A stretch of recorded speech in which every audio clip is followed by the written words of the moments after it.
하나님의 말씀 보도록 합니다. 하나님의 말씀은 구약성경 1266쪽에 있는 호세아서 11장 1절부터 11절까지의 말씀을 교독을 합니다.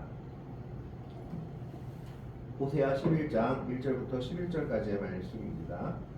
1절의 말씀을 제가 먼저 봉독해 올립니다.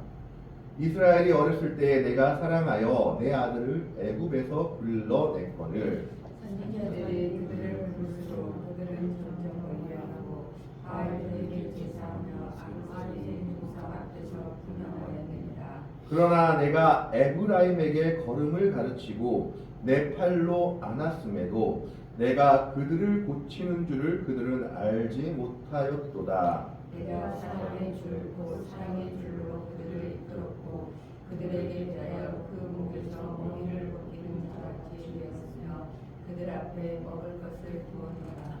그들은 애굽 땅으로 되돌아가지 못하겠거늘 내게 돌아오기를 싫어하니 아수르 사람이 그 임금이 될 것이라.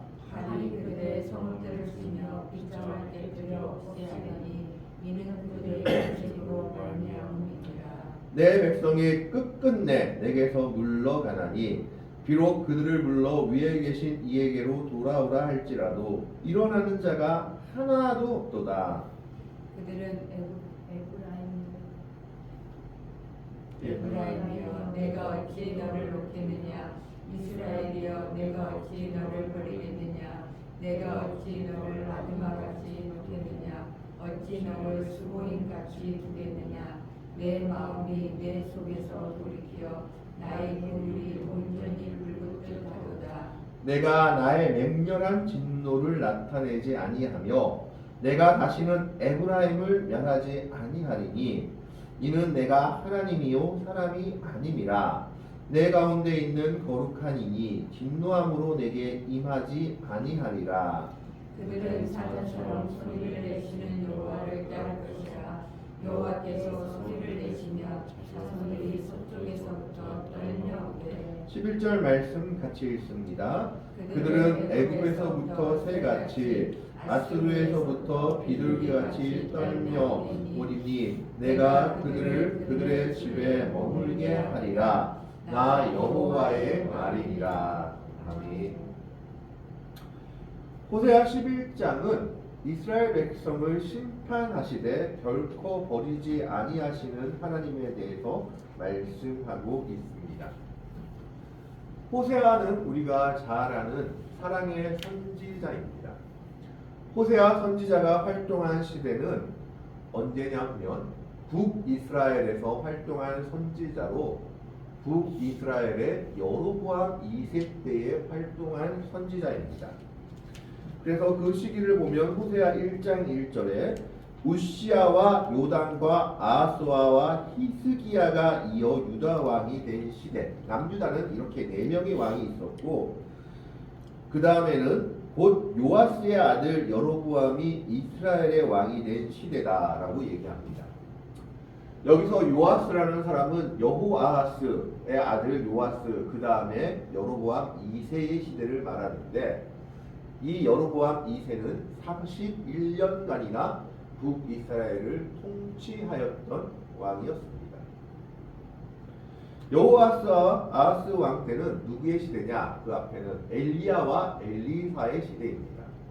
그래서 엘리야와 엘리사가 북이스라엘 백성들을 책망하며 하나님께로 돌아오라고 선지 활동을 하던 때이고 이제 그 열매를 본 것이 바로 호세아 선지자가 활동하던 여로보암 2세의 시대입니다.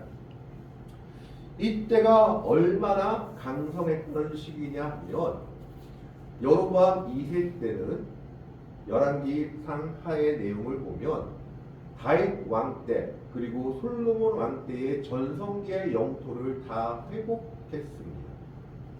그래서 북이스라엘 사상 가장 강력하고 번영을 누리던 시기가 바로 이 시기였습니다. 왕권도 강화되어서 41년 동안이나 여로보암 2세가 왕을 했던 겁니다.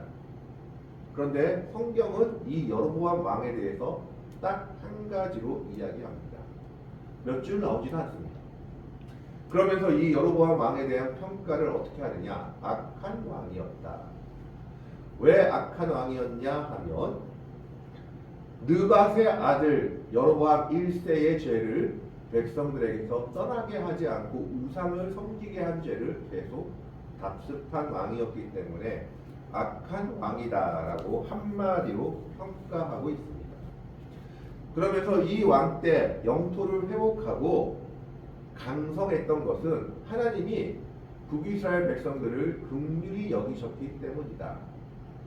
그럼에도 불구하고 북이스라엘 백성들이 하나님께로 돌아오지 않았다라고 열왕기상 하에 기록하고 있는 것을 보여줍니다. 그러니까 아무리 강성하고 잘 사는 시대였다 할지라도 하나님의 관점에서 보자면 그 시기는 너무 죄악된 시기요, 고난의 시기요, 하나님을 모르던 시기였다라는 겁니다. 그래서 그것을 북이스라엘 백성들에게 말하고자 택한 선지자가 호세아 선지자입니다. 우리는 호세아 선지자에 대해서 잘 알고 있습니다. 음란한 여자와 결혼한 선지자. 호세아 1장에서는 하나님께서 호세아 선지자에게 너는 음란한 여인을 취하여 아이들을 낳아. 그리고 아이들의 이름을 로루하마, 로암미 뭐 이렇게 지어라 라고 얘기를 합니다. 긍휼을 여김을 받지 못할 자, 내 백성이 아니다 이렇게 지어라 라고 얘기합니다. 그래서 여기서 성경학자들은 이 고멜이란 여자가 음탕한 여자라는 것에 주목하여 이때 낳은 아들도 호세아의 아들이 아닌 것이 아니냐라고 추측하기도 합니다.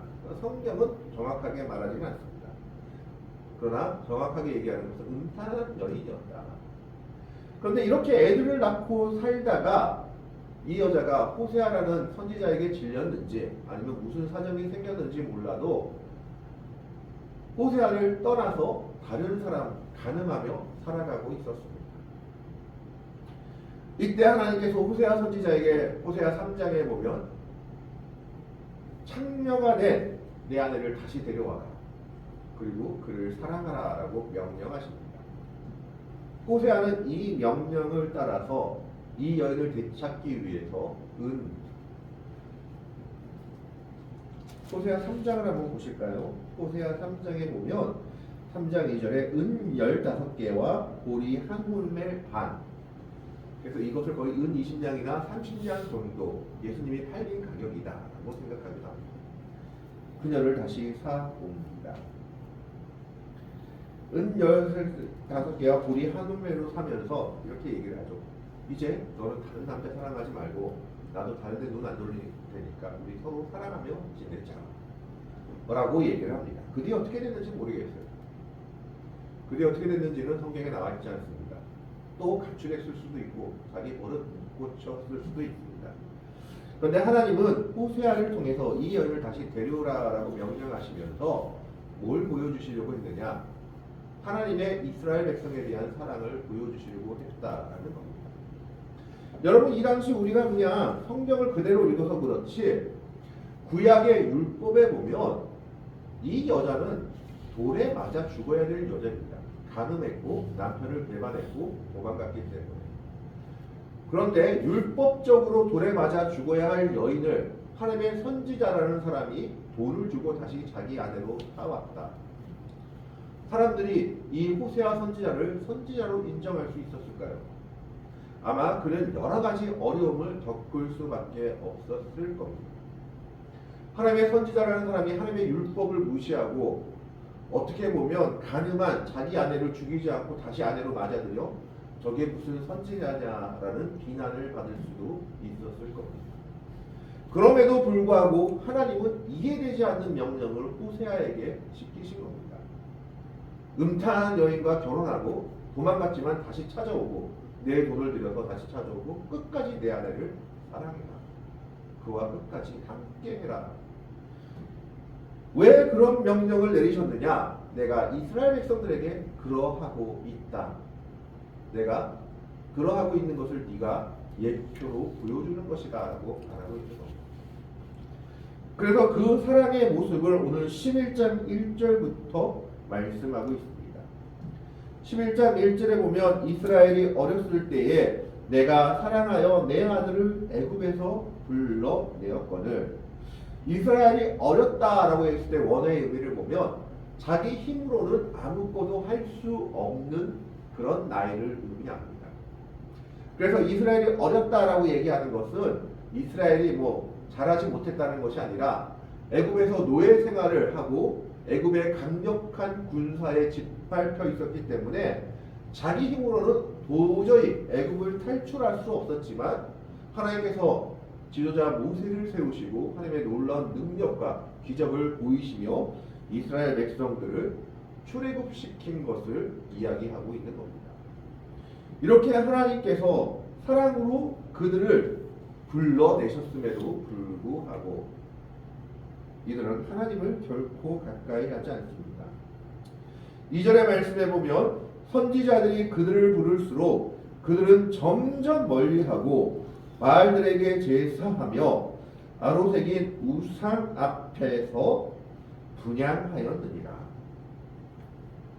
하나님의 10가지 기적, 홍해 바다 다 보고 만나와 메추라기, 광야 40년의 기적까지 다 경험한 이스라엘 백성들이었지만 자꾸 그들은 우상을 섬기고 애국과 같은 나라, 아수르와 같은 나라가 섬기는 신들을 섬기면 우리도 좀 더 잘 살 수 있지 않을까, 이 나라가 좀 더 부강해지지 않을까라는 어리석은 생각으로 우상 숭배에 빠져들었던 겁니다.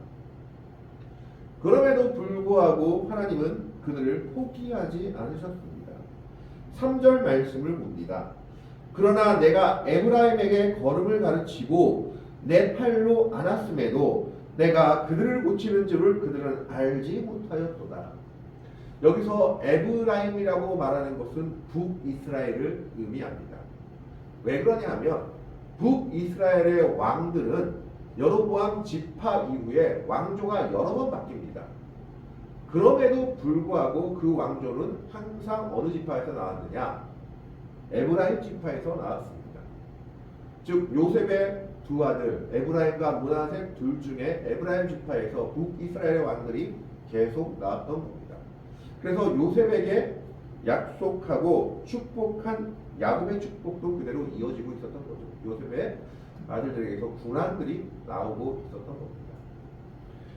그런데 문제는 무엇이냐? 북이스라엘의 초대 왕이 됐던 여로보암 1세는 백성들이 자기를 배반할까 항상 두려워했습니다. 그래서 남유다 왕편에 붙을 것을 두려워해서 어떻게 했느냐? 예루살렘에 절기마다 예배드리러 가는 것을 막고자 단과 베델에 금송아지를 세워두고 이게 하나님이다, 이제 여기서 예배하라 라고 절기도 자기 마음대로 바꿔버리고 하나님이 정하신 제사장도 아닌 레위지파도 아닌 일반 사람을 제사장으로 세워버립니다. 그리고 그 죄는 북이스라엘이 망할 때까지 그치지 않습니다. 단과 베델에서 계속 금송아지를 우상으로 섬기고 있었던 겁니다. 그럼에도 불구하고 하나님은 엘리야 선지자, 엘리사 선지자, 여러 선지자들을 보내서 북이스라엘을 돌이키고자 하고 그들을 걸음마를 가리키듯이 다시 하나님을 알아가는 신앙을 배우도록 각고의 노력을 다했다라는 겁니다. 하지만 그들은 전혀 그 일을 깨닫지 못했습니다. 심지어 하나님이 어떻게 했느냐? 4절에 보면 내가 사람의 줄 곧 사랑의 줄로 그들을 이끌었고 그들에게 대하여 그 목에서 멍에를 벗기는 자 같이 되었으며 그들 앞에 먹을 것을 주었노라. 이 무슨 말이냐? 지금 이 줄은 무엇을 의미하냐 하면 소나 우리가 가축을 칠 때 목에 매는 줄을 의미합니다. 이 줄 자체의 의미가 그렇습니다. 근데 하나님께서는 에브라임에게 하도 답답해서 줄을 매긴 했는데 가축에게 매는 줄처럼 억지로 강제로 행하게 하는 줄이 아니라 사랑의 줄로 매어서 그들이 제발 하나님 앞으로 오도록 이끌려고 노력했다라는 겁니다. 그러면서 그 목에서 멍에를 벗기는 자 같이, 가축이 멍에를 가지고 일하는 것처럼 했지만 하나님은 그 목에서 멍에를 벗기는 자 같이 그 사랑의 줄을 조금 느슨하게도 해주고 너무 율법적으로 한 것도 아니고 사랑으로 한번 다가가 보기도 하고 그리고 그들 앞에 먹을 것을 주어서 하나님 앞으로 돌아오게 노력했다라는 겁니다. 근데 문제는 그들은 그 하나님의 사랑과 은혜를 받기를 거부했다라는 겁니다.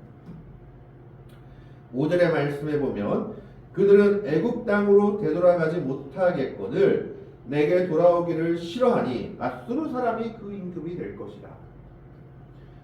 애굽 땅에서 하나님이 부르셨는데 하나님의 여러 기적으로 부르셨는데 출애굽 그리고 민수기 신명기를 보면 이스라엘 백성들이 모세를 대하여 하나님을 향하여 원망하는 장면이 2번 나옵니다.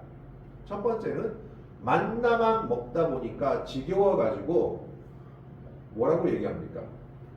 야, 우리가 애굽에 있을 때는 고기도 먹고 참외도 먹고 부추도 먹고 각종 농산물을 다 먹고 잘 살았는데 차라리 애굽에 있을 때가 나았다라고 그리워하며 울부짖습니다. 이 말도 참 웃기죠. 노예 생활하면서 무슨 고기를 먹겠고 뭐 어쩌다 한 점 얻어 먹을 수는 있겠죠. 무슨 여러 가지 희한한 야채를 다 먹었다고 그 당시 고대 근동에 없었던, 우리가 조금 잘못 번역하고 있는 거지만 참외가 아니라 메론, 중동 지방에 나는 메론과 수박은 그 당시 구분이 없었다고 합니다. 그런 메론 귀한 음식도 과일도 먹었다라고 얘기하며 울부짖습니다. 그러니까 하나님께서 매춘하기를 보내서 고기를 원 없이 먹게 하시고 그 다음에 그들을 심판하시죠. 그들의 기브로 핫다와 탐욕의 무덤이라고 심판하십니다. 두 번째, 그들이 다시 애굽으로 돌아가려고 하는 때가 언제냐? 정탐꾼들을 보내놓고 가나안 땅을 정탐하러 오라고 하니까 10명이 우리는 메뚜기 같고 그들은 거인이라서 우리는 다 죽을 것이다. 여호수아와 갈렙만 믿음의 보고를 했을 때 모든 백성들이 울면서 소리 높여서 외친 게 있습니다. 우리가 새롭게 지도자를 세우고 애굽으로 돌아가자. 그러면 살겠다. 모세는 다 제껴버리자. 여호수아와 갈렙이 옷을 찢으며 말려도 백성들은 다시 애굽으로 돌아가자라고 얘기했던 겁니다. 바로 그때를 얘기하고 있는 겁니다. 애굽 땅으로 돌아가봤자 어차피 그들은 죽습니다. 그럼에도 불구하고 그들은 이런 어리석은 길을 계속 행하고 있다라는 겁니다. 그런 그들의 모습과 같이 지금 북이스라엘 백성들도 하나님을 섬기는 것을 싫어하고 계속 이방신들을 섬기고 우상을 숭배하니까 하나님의 마지막 수단으로 어떻게 합니까? 심판하십니다. 그래서 어떤 심판을 하시느냐? 앗수르한테 멸망당하게 하시는 겁니다. 앗수르 사람이 그 임금이 될 것이라. 그런데 이 당시 앗수르한테 멸망당하려면 아직까지 시간이 많이 있었기 때문에 이 당시에 북이스라엘 백성들은 이 호세아의 예언이 와닿지 않았을 겁니다. 왜냐하면 이 당시 북이스라엘은 여로보암 2세 때로 솔로몬과 다윗 왕 때의 영토를 모두 회복한 가장 전성기였던 시기였기 때문입니다. 우리가 이렇게 지금 강하고 잘 사는데 누구한테 멸망당해? 라고 생각했던 겁니다. 어떻게 보면 우리 지금의 모습과 비슷할 수도 있죠. 이렇게 한국교회가 정말 부흥하고 잘 사는데 뭐 하나님의 심판을 예언하고 멸망을 걱정하냐? 앞으로 더 잘 될 일만 남았지. 북이스라엘 백성들의 모습도 똑같았다라는 겁니다. 그들은 그들이 지은 죄악은 생각하지 않고 지금 그들이 누리는 번영이 하나님의 은혜 때문이라고 생각하지 않고 오로지 우리는 계속 잘 살 것이다 라고만 생각하고 있었기 때문에 앗수르의 임금이, 앗수르 사람이 앗수르가 그들을 멸망시킬 거라는 이 예언을 받아들이기 어려워했습니다.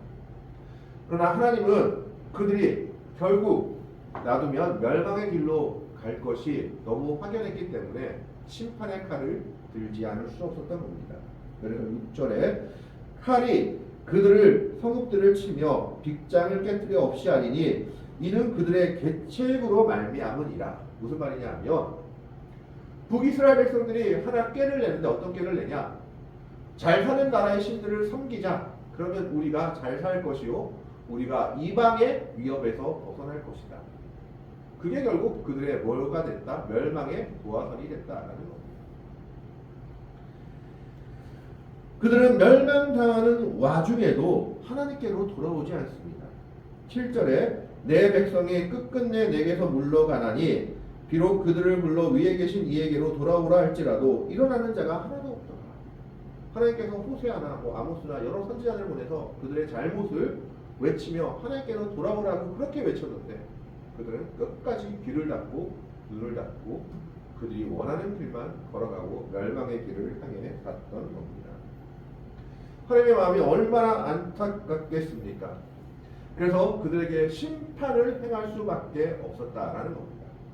아수르로 인한 북이스라엘의 멸망이 그들 앞에 놓여 있지만 그럼에도 불구하고 하나님은 나는 너희를 포기 못한다라고 말씀하십니다. 그것이 8절의 말씀입니다. 8절의 말씀을 한번 같이 읽어보겠습니다. 같이 읽습니다. 에브라임이여 내가 어찌 너를 놓겠느냐 이스라엘이여 내가 어찌 너를 버리겠느냐 내가 어찌 너를 아드마같이 놓겠느냐 어찌 너를 수고인같이 두겠느냐 내 마음이 내 속에서 돌이키어 나의 긍휼이 온전히 불붙듯 하도다. 아까도 말씀드린 것처럼 에브라임은 이스라엘 백성, 북이스라엘 왕국을 가리킵니다. 그리고 이스라엘 백성들한테 하나님이 심판할지라도 나는 너를 포기하지 못한다라고 얘기합니다. 그러면서 그 예시로 내가 너를 아드막같이 놓겠느냐 스보임같이 두겠느냐라고 얘기를 합니다. 아드마와 스보임이 뭐냐? 도대체 뭔데 이렇게 이름을 말하느냐라고 얘기하면 소돔과 고모라가 멸망할 때 같이 멸망한 그 옆에 있던 도시들입니다. 소돔과 고모라가 멸망할 때 아드마와 수보임도 소돔과 고모라의 악행을 따라가다가 같이 멸망당해 버렸습니다. 그래서 신명기 29장 23절에는 이렇게 얘기하고 있습니다. 그 온 땅이 유황이 되며 소금이 되며 또 불에 타서 심지도 못하며 결실함도 없으며 거기에는 아무 풀도 나지 아니하니 옛적에 여호와께서 진노와 격분으로 멸하신 소돔과 고모라와 아드마와 스보임의 무너짐과 같음을 보고 울을 것이요. 소돔과 고모라가 멸망할 때 같이 멸망한 그 옆에 도시들입니다. 우리가 성경에서 잘 안 나와서 그렇지만 아드마와 스보임도 멸망했다고 기록하고 있습니다. 아드마와 스보임은 소돔과 고모라가 멸망할 때 하나님 함께 멸망시켜버린 도시들입니다. 하나님이 아예 손을 놔버린 도시들입니다. 그러나 북이스라엘은 그런 악행 행했다 할지라도 우상 숭배를 하고 하나님을 버렸다 할지라도 심판은 하겠지만 내가 너를 아드마와 수보임 같이 버리지는 않을 것이다. 끝까지 너를 내가 붙잡을 것이다 라고 얘기합니다. 그래서 내 마음이 내 속에서 돌이키어 나의 긍휼이 온전히 불붙듯 하도다. 하나님께서 심판을 행하셨는데 심판당하고 고난당하는 이스라엘 백성들, 북이스라엘 백성들을 보니까 하나님의 긍휼이 그 마음속에서 불붙듯이 일어나는 겁니다. 그들이 심판받고 지금 힘들어하지만 내가 저들을 구원해야겠다. 내가 저들을 아드마와 수모임같이 놓을 수는 없다. 끝까지 내가 붙잡고 다시 회복시켜야겠다는 하나님의 마음이 그들에게 있는 겁니다. 오늘 호세아 11장은 바로 이것이 주제입니다. 하나님의 백성들이 죄를 범하면 심판을 받기도 하고 고난을 당하기도 하고 어려움을 당하기도 합니다. 그러나 그럼에도 불구하고 한 가지 하나님은 하나님의 백성들을 포기하지 않으신다라는 겁니다. 아드마같이 버려두지도 않고 수모임같이 놓아버리지도 않는다라는 겁니다. 하나님은 하나님의 백성들이 비록 죄악을 범하고 하나님의 뜻과 어긋난 길을 간다 할지라도 때로는 심판과 고난과 어려움으로 돌이키고자 하는 그런 징벌들과 징계를 할 수 있지만 결코 버리지는 않고 그들을 보며 그 마음 속에 긍휼이 불붙하여 다시 회복시키며 돌이키시고자 하는 것이 하나님의 마음임을 오늘 호세아서는 우리에게 말씀하고 있습니다. 그래서 하나님이 다시 한번 다짐하는 것이 있습니다. 9절에 보면 내가 나의 맹렬한 진노를 나타내지 아니하며 내가 다시는 에브라임을 멸하지 아니하리니 이는 내가 하나님이요 사람이 아니니라. 내 가운데 있는 거룩한 이니 진노함으로 내게 임하지 아니하리라. 사람이면 돌아설 수도 있고 한번 화 안 되겠다고 했다가 다시 화낼 수도 있습니다. 그러나 호세아를 통해 하나님은 약속하십니다. 나는 이제 다시 너희를 심판하지 않겠다. 나는 하나님의 이름으로 이 말은 그대로 지켜질 것이다. 10절의 말씀에 그들은 사자처럼 소리를 내시는 여호와를 따를 것이라. 여호와께서 소리를 내시면 자손들이 서쪽에서부터 떨며 오되. 이제 그들이 정신 차리고 하나님의 은혜함으로 돌아오는 겁니다. 심판받고 나서야 정신 차린 겁니다. 정신 차리고 우리는 하나님의 은혜가 필요하구나. 남유다 백성들도 북이스라엘 백성이 멸망한 것을 보고도 깨어나지 못하고 있다가 200년 뒤에 멸망당하고 바벨론 포로 뒤에야 다시 그들이 회개하고 하나님께 돌아오는 것이 성경의 역사에 기록되어 있습니다. 그러면 그들이 어디에서부터 오냐? 11절에 보면 그들은 애굽에서부터 새같이 아수르에서부터 비둘기같이 떨며 오리니 내가 그들을 그들의 집에 머물게 하리라. 나 여호와의 말이니라. 애굽은 어디입니까? 우상 숭배하고 죄악의 도시입니다. 아수르도 우상 숭배하는 도시요 자기들을 멸망시키는 도시였지만 그 자리에서 이제 다시 하나님이 회복시킬 때 어떻게 되냐? 그 우상 숭배의 자리에서 죄악의 자리에서 벗어나 하나님께로 돌아오고 하나님이 회복하는 회복의 역사, 은혜의 역사를 맛볼 것이다 라고 얘기하고 있는 겁니다. 서쪽에서부터 떨며 온다라는 것은 하나님의 백성들이 동서남북 어디에서도 오를 수 있다라는 것이죠. 바벨론으로 따지면 동쪽이지만 애굽으로 따지면 또 서쪽이기 때문에 회복시키는 하나님의 은혜를 각국에서 다 맛보며 올 것이다. 그리고 이것은 바벨론 포로에서 돌아오는 이스라엘 백성들을 나타내기도 하지만 궁극적으로는 마지막 심판의 때에 주님이 다시 오실 날 하나님의 백성들을 모으시는 그 날을 보여주기도 하는 그런 대목입니다. 하나님은 호세아를 통해서 이스라엘 백성들에게 오늘 말씀하고 계십니다. 너희가 죄를 지으면 내가 심판을 행할 수도 있고 징계를 내릴 수도 있다. 그러나 그럼에도 불구하고 나는 너희를 포기하지 않는다. 나는 너를 끝까지 붙잡고 놓지 않겠다라고 약속하고 계신 겁니다. 하나님은 오늘 우리들에게도 말씀하십니다. 때로는 우리가 어긋날 수도 있고 잘못된 길을 갈 수도 있지만 그래서 하나님의 심판을 받을 수도 있고 징계를 받을 수도 있지만 그럼에도 불구하고 독생자까지 아낌없이 주신 하나님께서 약속하시는 것이 있습니다. 나는 너를 아드마같이 놓지 않으며 수보인같이 두지 않겠다. 아드마와 수보인같이 버려두지 않으며 너를 끝까지 붙잡고 나의 길로 돌이키며 너를 회복시켜 주실 것이다. 그것이 독생자를 아낌없이 주신 하나님께서 오늘 우리들에게 약속하시는 하나님의 백성들에게 약속하시는 하나님의 약속입니다. 하나님은 하나님의 백성들을 결코 포기하지 않고 버리지 않고 놓지 않으십니다.